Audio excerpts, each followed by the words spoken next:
Hey, Dr. Dean DePice here. Just took a moment from the middle of my run, had to stop, because I saw something that struck me. You know, I always want to lift up that which is best in you and us, and I want to put aside, kind of like a teacher knows to do with the kid in the classroom who's acting up. You don't give him a lot of attention, and during break time, you give him very special attention, know what I mean? So, what if the world we lived in, the society, the media, the politicians lived by basic principles that we know are proven in teaching children? Some psychologists argue that most of the adult world is walking around at a emotional developmental equivalent of somewhere between an 8 to a 13-year-old. We're stuck in adolescence. Whatever. The fact is, we've got to be very careful what we put in our minds. And I'm going to show you something here.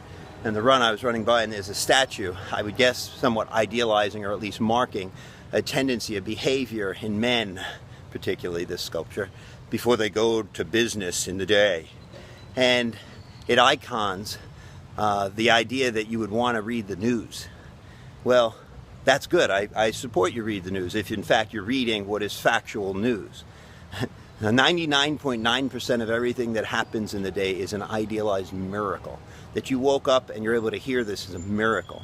That this traffic intersection over there probably just had 50 to 100 cars drive by while I'm talking to you, no one crashed. It's a miracle. That a mommy got her kid to school today is a miracle.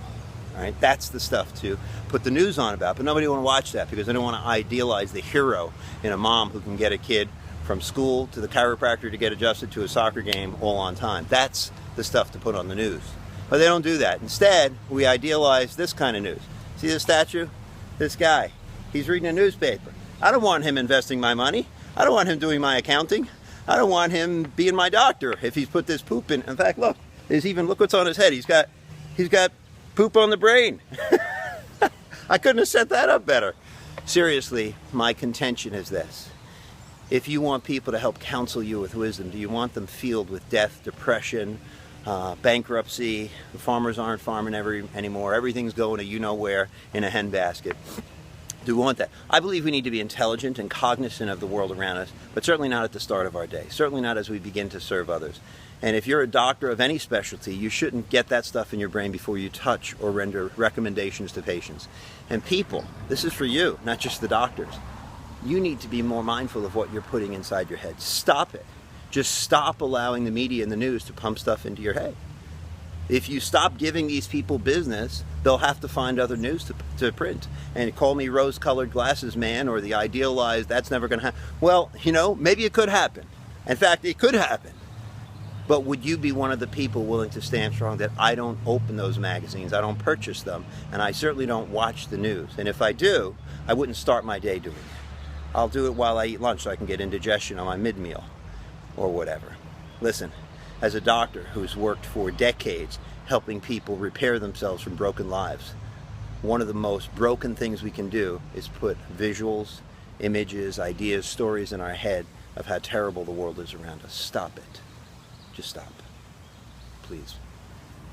There's far more good than there is the other stuff. I'm not saying to put your head in the sand like an ostrich and not be aware of the world around you. I'm asking to lift up your world. That's why doctors of chiropractic and other vitalistic doctors are the first place to go to. They're not looking about how to kill a germ. They're looking at how to enhance the host, to strengthen you. So whether you're a part of the general public who needs good health care, not crisis intervention, or you're a doctor who needs the drive to give good patient care and not treatment exclusively, then I plea, be careful what you're putting in your mind. Otherwise you'll end up with this stuff on your brain.